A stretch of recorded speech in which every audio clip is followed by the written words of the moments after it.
E aí, pessoal, de volta aqui com Vem Aí, nesse último episódio da 8ª temporada desse podcast que já é sucesso. Hoje a gente solta os episódios aí, não precisa nem fazer muita força, que eles já começam a ter audiência na hora que publica, né? Isso é muito bacana, ver que vocês estão curtindo aí o podcast e ele já está se transformando numa plataforma de conhecimento de inteligência artificial para a América Latina.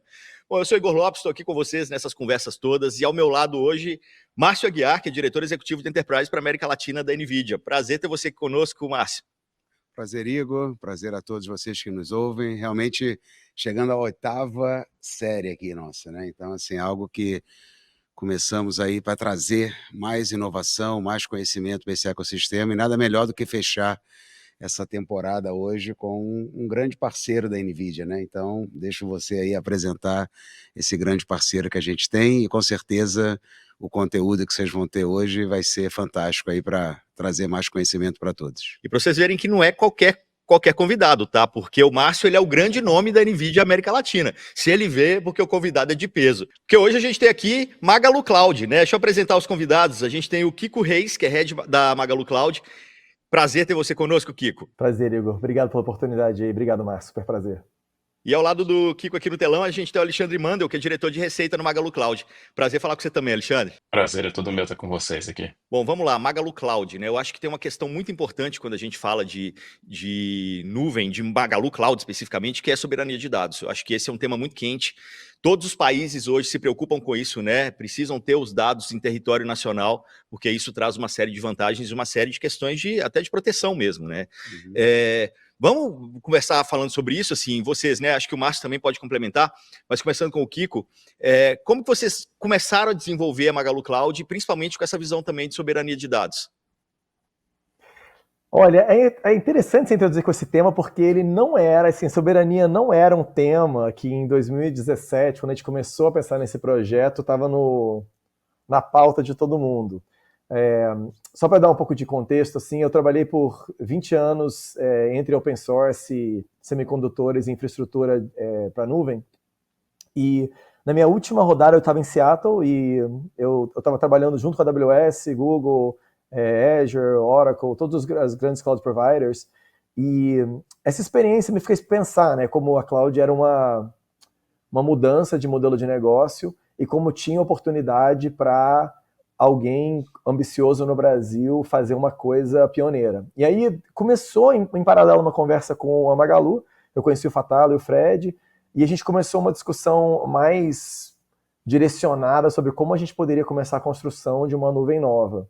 E é interessante porque, na época, as grandes preocupações eram econômicas. Assim, todo mundo estava, obviamente, já vivendo essa fase de construir aplicações em cloud pública, de ter refeito como era construção de software e operação, mas aí estava todo mundo meio na ressaca, né, de 10 anos depois de ter feito a migração, de ter feito a construção na cloud, olhando uma conta que crescia mais rápido que qualquer outro número da empresa, né, mais rápido do que receita, mais rápido do que lucro.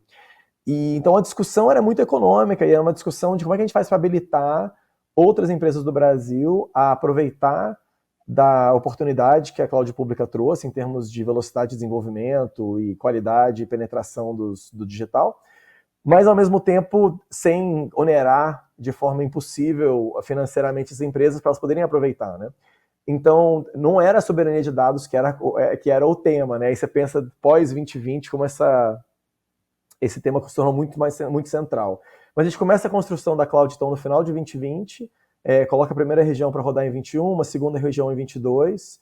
A gente desde o começo escolheu combinar computação convencional com computação focada em AI e casos de uso de machine learning, então tinha GPU e CPU em todos os builds desde o começo, e a gente acabou de fazer uma expansão grande no ano passado para 5 data centers, então a gente está oferecendo agora 2 regiões multizona, de novo, todas elas com um mix de CPU e GPU, e essa questão da gente ter construído no Brasil, muitas vezes faz as pessoas perguntarem, caramba, então vocês fizeram porque vocês entendiam que era estratégico manter dado no Brasil por questões de jurisdição ou geopolíticas, né?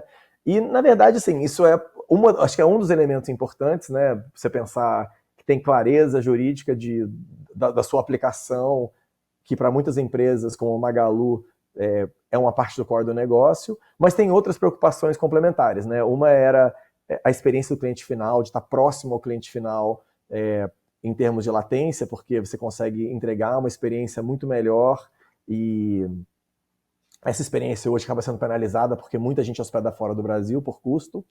E um último, que era custo, né? De garantir que era uma plataforma que era acessível a todos, de que mesmo em escala grande você não iria quebrar o banco pagando sua conta de cloud, né? A cloud, no fundo, é para ser infraestrutura, não é para ser uma coisa que domina as suas linhas de custo.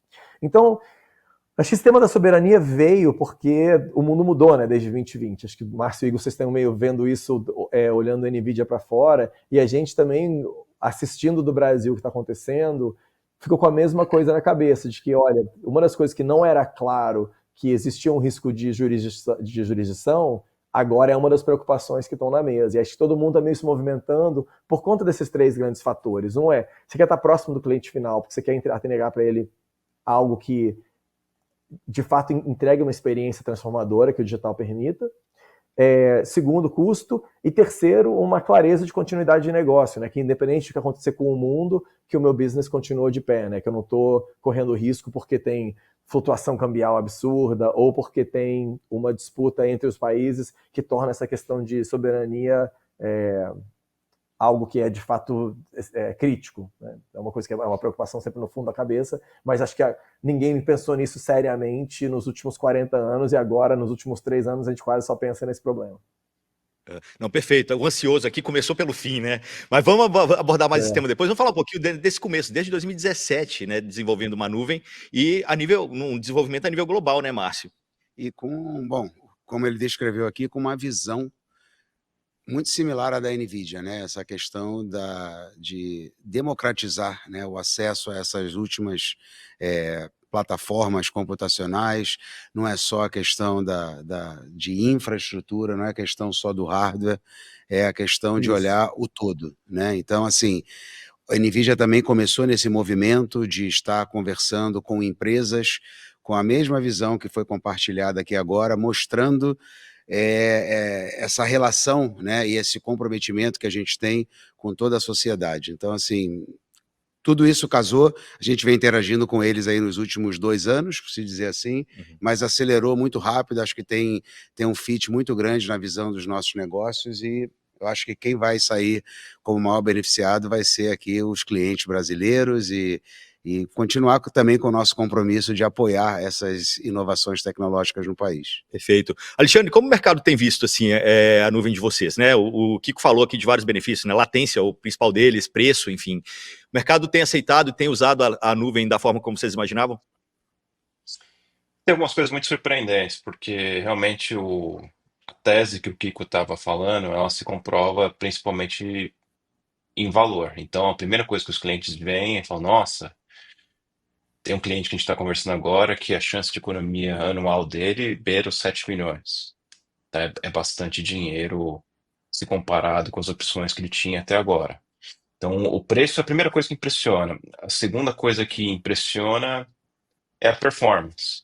Então, é algo que os clientes, quando eles olham para a gente, eles falam: bom, eu vou comparar banana com banana, né? Então, ele pega a quantidade de computação, memória e tudo mais, e disco, e fala: bom, eu vou fazer aqui uma experiência para ver o desempenho, né? Ele espera o quê? Ele espera ter a mesma coisa que ele tem em outras opções globais, vamos assim dizer.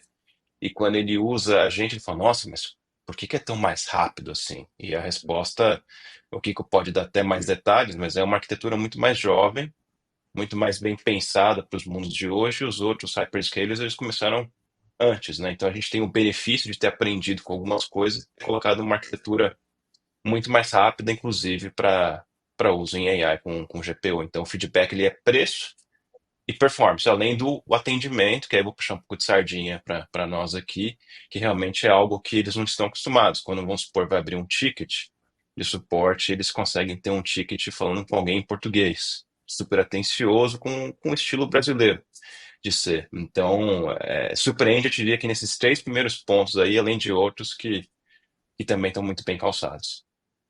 E tudo em real, né?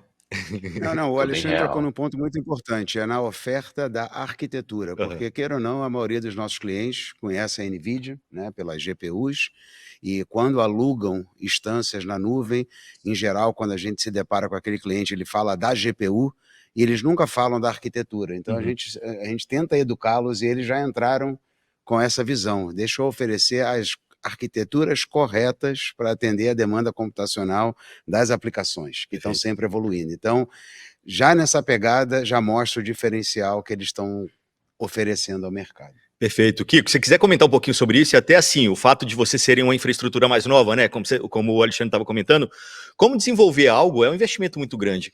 Estava conversando com o Márcio aqui antes da gente gravar sobre isso. Como desenvolver uma estrutura que seja a prova de futuro? É porque as GPUs vão evoluir, gasto de energia vocês vão precisar cada vez mais, porque vai ter mais GPU. Como que vocês pensam num projeto que vai continuar sendo, né, topo de tecnologia aí ao longo do tempo? Tá. A gente, quando foi construir a cloud, a gente sabia que a gente estava chegando, sei lá, 15 anos atrasado para a festa, né? Já tinha a cloud há muitos anos e muitos clientes já tinham tido alguma experiência. É, a gente tem um grande benefício que a gente é novo, né? Então você consegue ter acesso a hardware que talvez em 2006, quando começa a cloud, ninguém sonhava, né? Então uma das coisas que é interessante é a gente ter um benefício desses 20 anos quase de evolução de hardware, todo mundo comprar espaço na Magalu Cloud hoje está rodando em hardware que é muito novo, né? Que vai ter 2, 3 anos no máximo. Se você roda tipicamente numa cloud hyperscaler, sua instância média tem talvez 10 anos de idade, né? Porque eles amortizam, né, o custo em volume. Então, Magalu Cloud é muito nova. A gente desenhou a cloud, uma das coisas que acho que é interessante da visão é a gente construiu a cloud para escalar de forma infinita. A gente sabia que, como os hyperscalers tinham identificado, tinha demanda infinita pelo digital e essa demanda não vai decrescer ao longo do tempo. Então a gente montou algo que permitisse que a gente fosse expandir gradualmente, mas uma coisa talvez particular ao Magalu, que acho que não é comum nos outros, é que a gente construiu de uma forma a permitir a gente investir incrementalmente. O desenho da cloud nossa é celular, então a gente construiu ela entendendo que as regiões vão, ao longo do tempo, expandir, mas a gente nunca quer que a região encha. Mas para a região não poder encher, considerando que a demanda é infinita, a gente montou um modelo em que você possa expandir ela de forma celular, sem que o cliente final veja. Então, a nossa unidade de crescimento é a célula, as células são interconectadas por um bus de alta velocidade, as células são hospedadas em data centers distantes um do outro em pelo menos 15 quilômetros, para a gente garantir que eles não vão ser impactados por incidentes físicos simultaneamente.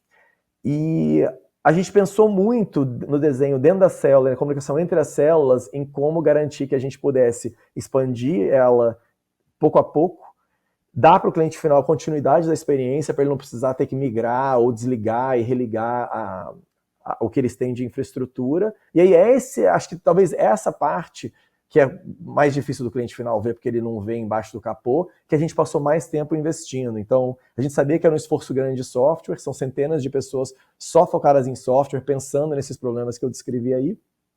E aí entra agora, né, com o interesse em AI em maior densidade, uma nova fase de desenvolvimento para a gente, porque até então a gente, no desenho, espalhou unidades com GPU em todas as células. Então, se você pede hoje uma instância com GPU, dos diferentes tipos que a gente tem, você vai parar em alguma das células convencionais que a gente tem.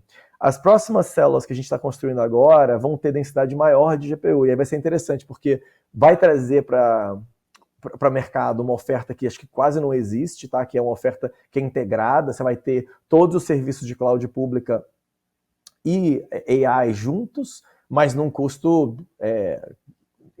imbatível, né? Que nenhum outro pratica.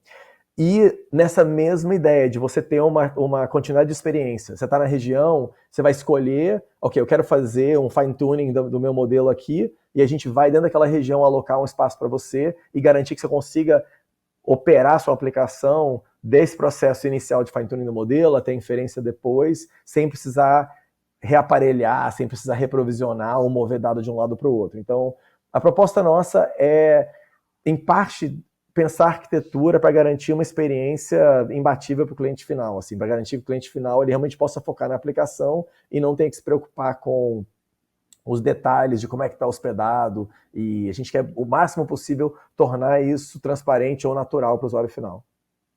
Eu acho que essa troca entre vocês está sendo muito rica, né, Márcio? Essa troca com clientes como o Magalu Cloud, que está aí desenvolvendo coisas incríveis. Não, com certeza. A gente também tem aprendido bastante aí com a visão que eles estão tendo e, obviamente, nós temos ferramentas para tudo isso e o tipo de interação, o tipo de perguntas e a possibilidade que eles querem apresentar ao mercado, ela é infinita. Então, estão começando pensando da maneira correta, nessa escalabilidade. Então, tem bons clientes que hoje já tiram bastante proveito dessa infraestrutura que eles estão oferecendo e só tende a crescer. Então, assim, entrando no tema de um país, numa eventual necessidade de ter todos esses dados sendo processados aqui, é fantástico, né? Então, ainda mais nessa situação global que a gente vive hoje, aí, com algumas incertezas, e estamos felizes, né, nesse avanço que a gente está fazendo aí junto com eles. Legal. Antes da gente voltar nesse tema de soberania, o Márcio falou aqui, né? As perguntas, o nível de perguntas vindo do time ali do Magalu Cloud é de outro nível. Antes da gente começar a gravar, eu e o Márcio, a gente estava conversando também sobre retenção de talentos, né? Como a gente faz para poder ter gente boa dentro da empresa. E o Márcio estava comentando que, me corrija se eu estiver falando besteira, ou então você pode complementar também. Para reter talento hoje, principalmente tecnologia, você tem que dar desafio. E quando a gente constrói uma nuvem do zero, a gente está dando desafio para os caras que estão querendo desafio, né? Sim. Naturalmente, assim, o que a gente vê são pessoas, o próprio Kiko é o caso, né? Brasileiros indo trabalhar lá fora para trabalhar com esses desafios. E agora a gente tem um grande desafio, a gente tem visto aqui no podcast, né? Vários grandes desafios no próprio Brasil, no próprio país. Como que vocês estão trabalhando com talentos? Estão encontrando muita gente boa no mercado? Como é que vocês estão fazendo para reter? Como é que vocês estão fazendo para entregar desafios que sejam de fato desafios para essa turma? A gente, desde o começo, teve muita sorte, assim. Acho que uma das coisas que foi minha experiência trabalhando em open source desde a década de 90 é que muita gente que estava nesse meio de tecnologia era brasileiro. Então, a gente encontrava brasileiros o tempo todo. Entre as empresas internacionais onde eu passei, tinham brasileiros em todas as posições, produto, gestão, desenvolvimento, era impressionante de ver. Acho que essa interseção de infraestrutura e software não é uma interseção comum, então não tem muitos lugares no Brasil onde fizeram grandes investimentos para desenvolver essas bases de talentos, mas existe, tá? Tem muita gente no Brasil que trabalhou em software baixo nível, em virtualização, a gente teve maintainer de kernel no Brasil, tem um monte de contribuidores importantes, então existe talento. Acho que você tocou no começo, acho que é uma coisa que para mim é mais importante. A gente tem muito potencial no Brasil para ser um protagonista no futuro digital. A gente fez um investimento de meio século em formação e tem muita gente bem formada, motivada no Brasil, que gostaria de ter um desafio grande para trabalhar. Mas acaba que no Brasil a gente é tímido com relação aos desafios que a gente se pauta, né? A gente pensa, ok, vamos fazer uma coisa que atende ao Brasil, ou atende uma região que eu estou pensando aqui, enquanto fora do Brasil, muitas das empresas nascem globais, né? Nascem pensando como é que eu faço para crescer, expandir. A exportação nem é exportação, né? Você é parte de você não pensa em exportação como uma coisa. No fundo, você é parte de uma rede global que está empreendendo. Então, acho que no Brasil a gente se coloca, às vezes, desafios que talvez não sejam tão ambiciosos. E quando a gente começou a construir a cloud, era impressionante que as pessoas ligavam para a gente e falavam: descobri que você está construindo uma cloud e eu quero ir trabalhar nesse negócio, porque é o negócio mais legal que tem no mundo para trabalhar. Então, acho que tem essa provocação de que o Brasil tem muitos ingredientes para ser um protagonista, especialmente em infraestrutura digital. Como eu falei, tem muita gente muito boa, tem acesso à tecnologia de ponta, tem energia e espaço. Então, acho que tem potencial para o Brasil ser um player aqui. Quando a gente construiu a cloud, a gente não pensou nem só em atender o Magalu, mas também nem só em atender o Brasil, que era uma coisa que a gente ia construir, e nosso interesse era fazer parte de uma oferta global, e a gente está só na fase, no comecinho dela, né? Os primeiros 5 anos de uma visão mais ampla. Mas acho que quando você coloca um desafio grande, uma coisa que é inspiradora, que tem cara de de impacto, né, que tem potencial para impactar a vida de muita gente, de mudar o destino do país, aí muita gente que talvez pensasse em outra coisa se interessa. Então, muita gente voltou ao Brasil pelo projeto, muita gente procurou a Magalu Cloud e falou: eu vou trabalhar, não importa quais sejam as condições, porque eu quero fazer parte disso aqui. E acho que a gente teve muita sorte de pautar uma visão tão grande, porque acaba que isso aí é um fator de adesão, né, muito forte. As pessoas acabam que olham e falam: eu quero participar desse negócio. A gente tem visto realmente esse movimento grande, né? As pessoas com esse perfil focado em tecnologia voltando ao Brasil, né? Porque está vendo que aqui no país está começando a ter uma movimentação que vai mudar toda a região, não só o Brasil, né? Então, assim, o governo brasileiro está tomando medidas para atrair esses investimentos, para atrair mais infraestrutura, como eles estão comentando aqui, e pessoas com experiência internacional voltando para poder desenvolver aqui as suas empresas e usar realmente essa infraestrutura no país. Então, tomara que e um dos isso casos, seja mais rápido, né?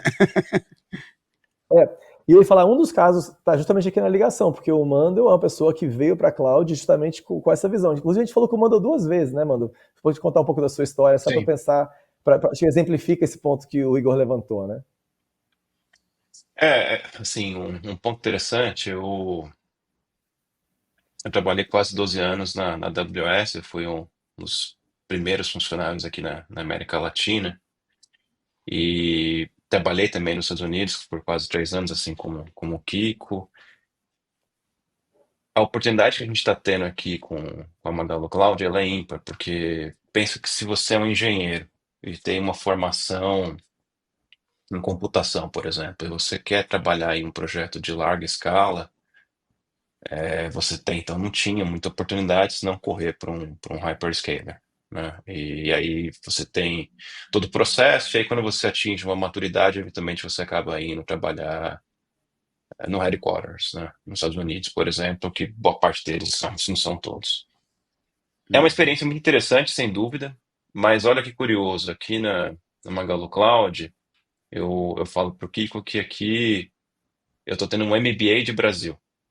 E é uma coisa, é um aprendizado muito interessante, porque mesmo trabalhando fora, liderando equipes, eu não tinha nível de acesso de informações, porque aqui você está realmente criando um projeto, né? Você está na trincheira com o cliente, mas ao mesmo passo você está fazendo a concepção de um projeto nacional de larga escala.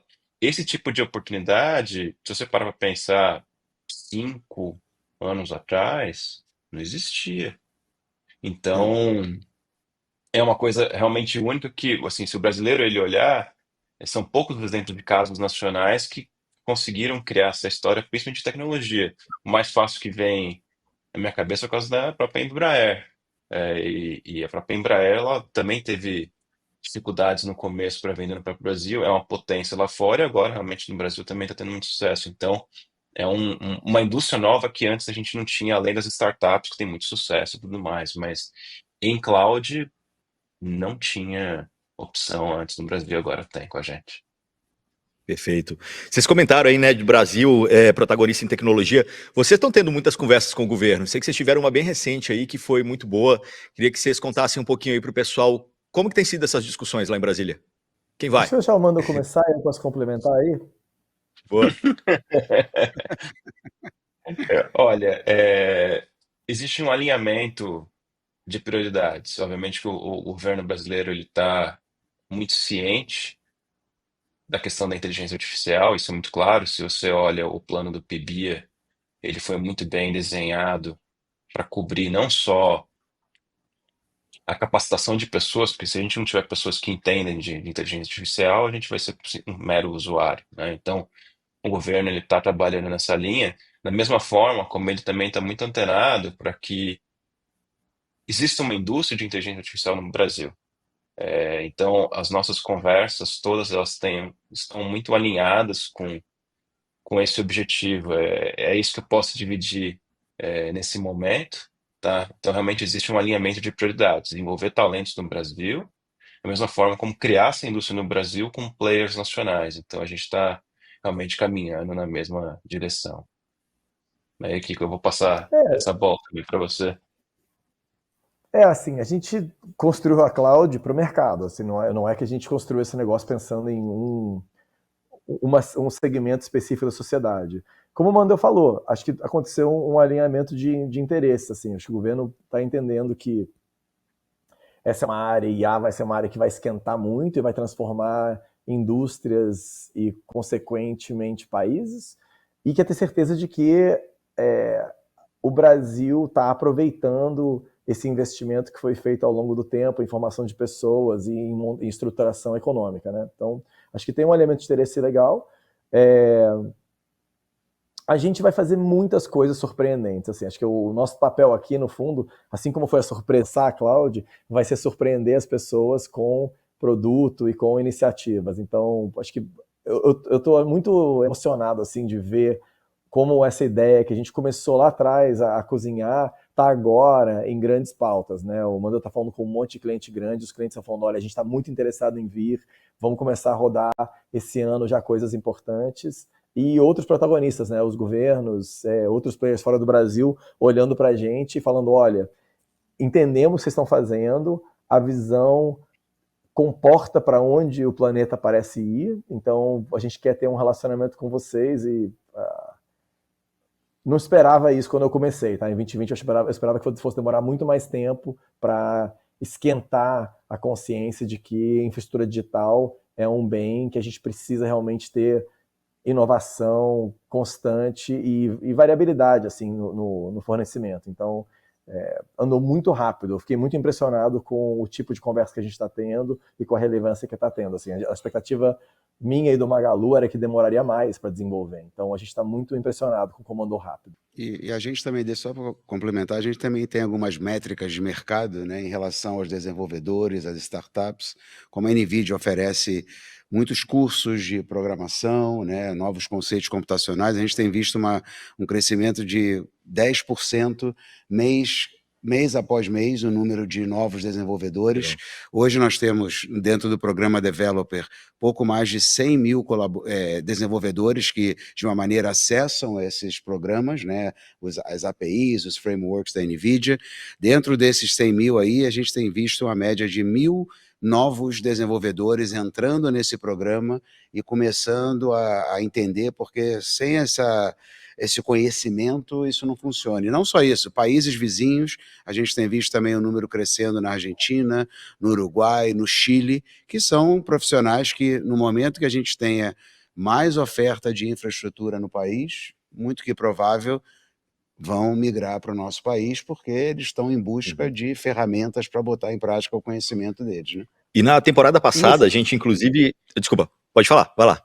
Eu não ia falar, só que eu fui no GTC esse ano e essa fala do Márcio fez pensar nisso. Eu fiz um curso no domingo quando eu cheguei e eu nunca tinha, assim, fazia muitos anos que eu não tocava em nada de machine learning, mas eu nunca tinha feito uma aplicação com uma pilha moderna. E aí eu sentei nesse domingo, assim, acho que entre 9 da manhã, saí 7 da noite, e eu fiquei pensando como era, ao mesmo tempo, transformacional, assim, o que você consegue fazer no curso, sei lá, de 10 horas, era incrível, assim, eu fiz um negócio que usava visão de computador para classificar imagens, mas era muito diferente do que eu tinha visto na minha formação e do que eu tinha passado a vida toda trabalhando em cima, né? Eu sou um cara de software e passei a vida toda construindo e desenvolvendo e depois liderando equipes, e era muito diferente.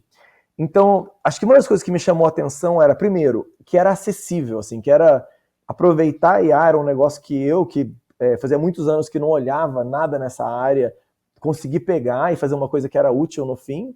E segundo, como é muito diferente, como muda a forma como as pessoas pensam na aplicação, sabe? Pensem como você desenvolve. Então, fiquei com a impressão de que, à medida que IA se torna menos uma coisa especial e mais parte do dia a dia, de que essas técnicas que a gente está falando aqui, né, essas coisas que os treinamentos que estão sendo oferecidos por vocês e por outros trazem para o profissional, vai ser parte de um espectro de habilidades que o profissional vai ter. Então, achei bem colocado esse seu ponto, assim, como tem muita oportunidade, acho que com aprendizado, mas segundo, tem muita oferta, dá para se aprender fácil e fazer coisa interessante. Super.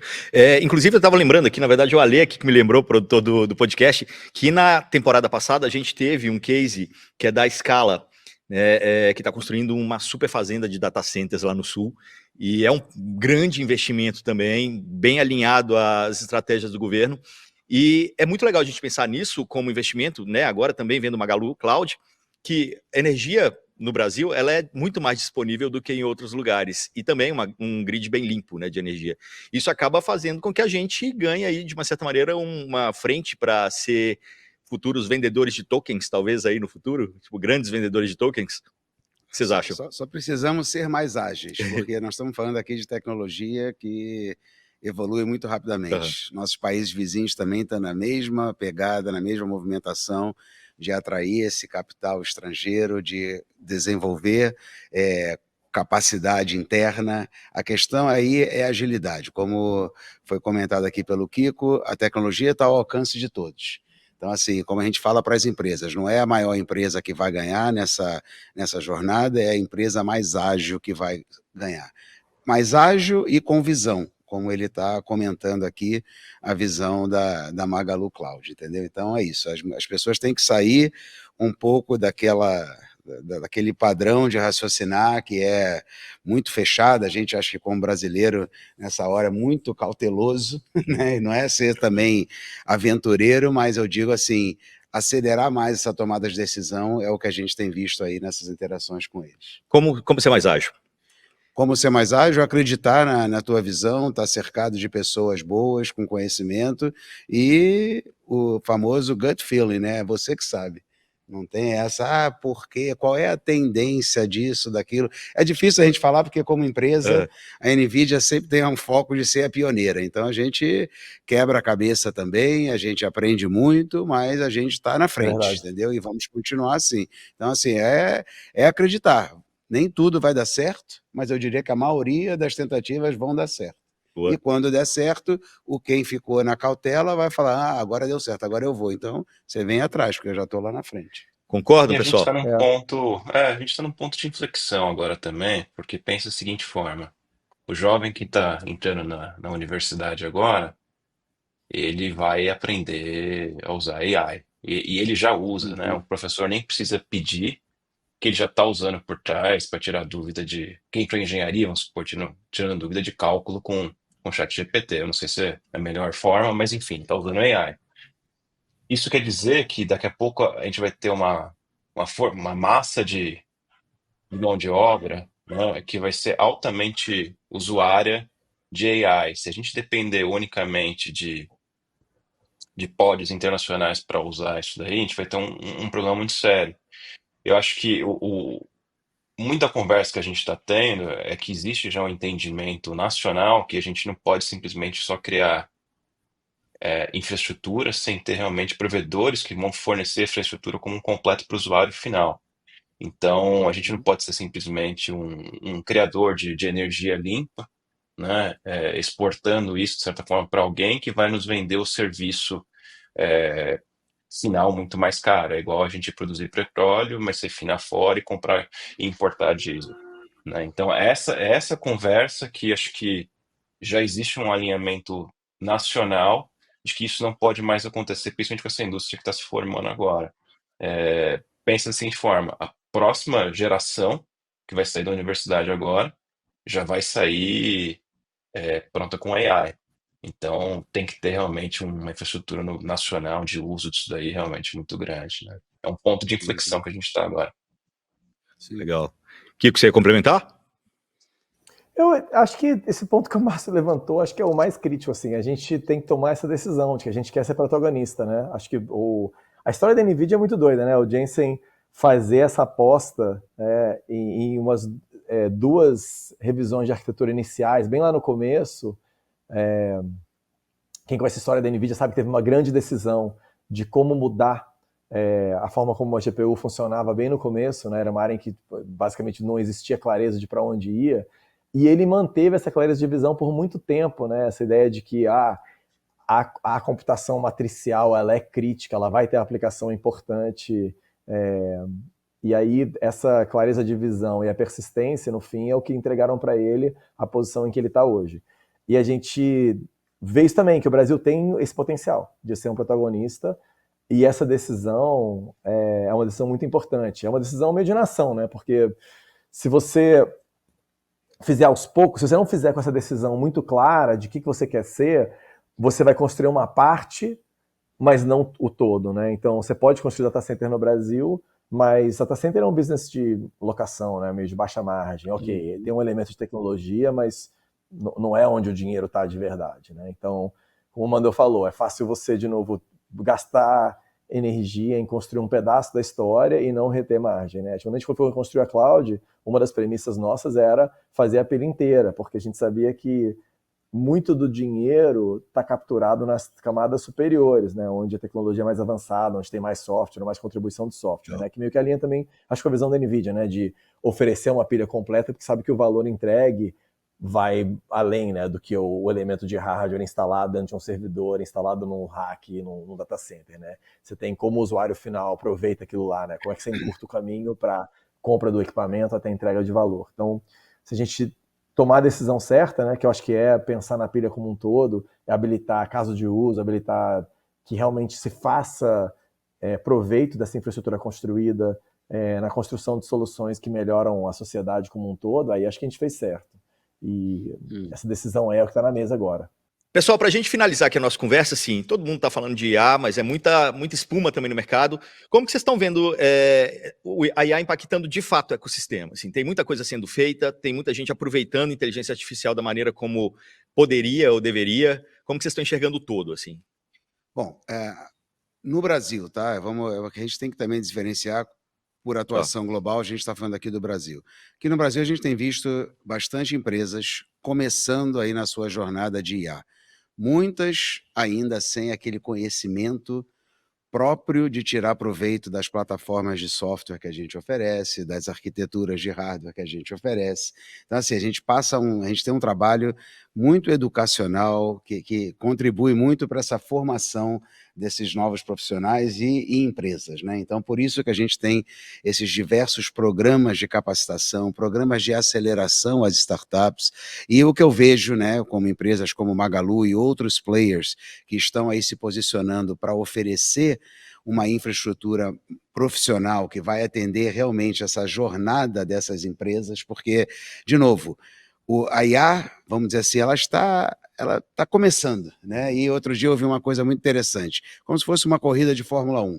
Todo mundo tem aquele carro que está lá na frente e tem aquele carro que está em último lugar. Mas quando tem um acidente, tem uma bandeira amarela que aproxima todo mundo, né? E é nessa hora que aquela empresa com um pouquinho mais de visão, um pouquinho mais de coragem, né? Porque, de novo, é sempre aquela história, tem demanda, quem vai prover demanda vai estar preocupado se vai haver o consumo. Quem está precisando consumir critica que não tem tanta oferta das nossas soluções. Então, assim, o momento é esse, tá? De novo, a gente tem a ferramenta, tem a visão de que esse é o momento das empresas realmente acreditarem, em primeiro lugar, identificarem as necessidades do seu negócio e aplicarem essas técnicas de IA. E a Magalu está aqui focada em oferecer essa solução e está ali lado a lado dessa jornada que está sendo iniciada por várias empresas. Então, não é para grande, pequena ou média, é para aquela empresa que já vai nascer, como a gente tem visto agora, já vai nascer com o seu DNA de inovação tecnológica, uma empresa de inteligência artificial. Perfeito. Vocês, pessoal, como é que vocês têm visto o impacto de IA no ecossistema como um todo? Eu acho que tem muita gente que percebeu que esse negócio vai mexer com tudo, né? Acho que muita gente se deu conta de que IA vai vir, vai ser uma força transformadora, de que vai mexer em experiência, vai mexer na forma como a gente constrói o digital, mas vai ter impacto profundo e amplo. Acho que a questão é como é que constrói, né? Acho que a NVIDIA tem um pedaço da resposta, que é ok, eu te entrego infraestrutura, eu te entrego hardware, né? E uma parte da pilha de software que você precisa, e a NVIDIA é meio única nisso, de ter pensado na experiência do desenvolvedor de ponta a ponta. Mas sem infraestrutura, sem preço competitivo, acho que você não consegue habilitar uma massa de inovadores, né, e uma massa de inovação no ecossistema. Então, acho que a gente está meio num limiar, porque embora muita gente esteja vendo a oportunidade, não tem onde testar, é caro, testar demora. Quando você começa a usar e percebe que aquilo lá vai entregar valor e você precisa dar o próximo passo, o degrau de custo ou a indisponibilidade te afeta. Então, acho que tem muita fricção no momento na frente que quer construir. Se você tem muito dinheiro, ok, você perpassa isso, mas a maior parte das startups e das iniciativas que são realmente inovadoras não surgem num lugar onde tem dinheiro sobrando. Muitas vezes essas propostas de inovação, elas aparecem justamente por uma questão de limitação, né? Você não tem o dinheiro, você não tem a oportunidade, você não tem o cliente, você precisa fazer alguma coisa nova para você destravar. E a gente quer muito remover essa fricção na experiência, a gente quer realmente habilitar pessoas que não teriam condição de inovar, que elas possam sentar e usar Magalu Cloud e uma infra montada com a NVIDIA para poderem acelerar esses projetos, né? A gente está muito interessado em habilitar uma legião muito maior. Às vezes as pessoas perguntam para a gente, vocês vieram para concorrer com os existentes? E a minha resposta sempre é não, eu quero que o bolo seja 10 vezes maior. Né? Eu não acho que isso aqui não é uma subdivisão de um bolo fixo. IA vai fazer esse bolo crescer, talvez 10 vezes, 100 vezes. Acho que não tem nenhum analista que sabe dizer exatamente qual vai ser o impacto. Então, se a gente puder fazer esse bolo crescer e habilitar construção por parte de pessoas que não teriam condições, acho que a gente cumpriu a missão, a gente está no caminho certo. Você não acha, Mando?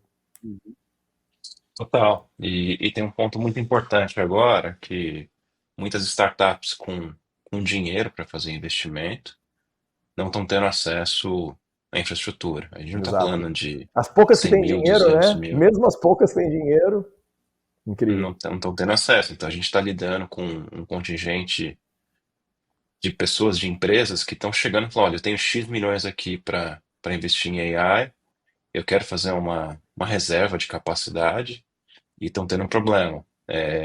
E sem falar em disparidades de câmbio e tudo mais, que pode descalibrar totalmente a conta que já está difícil.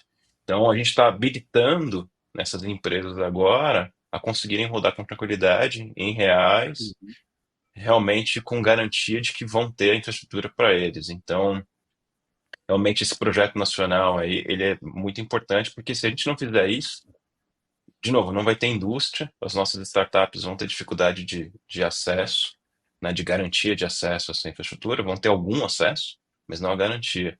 Então a gente já está resolvendo isso para alguns clientes no Brasil, então eu convido até as demais empresas a fazer aqui a minha função, que tiverem também com esse desafio, podem trazer aqui para Magalu Cloud, que a gente vai trabalhar junto para resolver isso.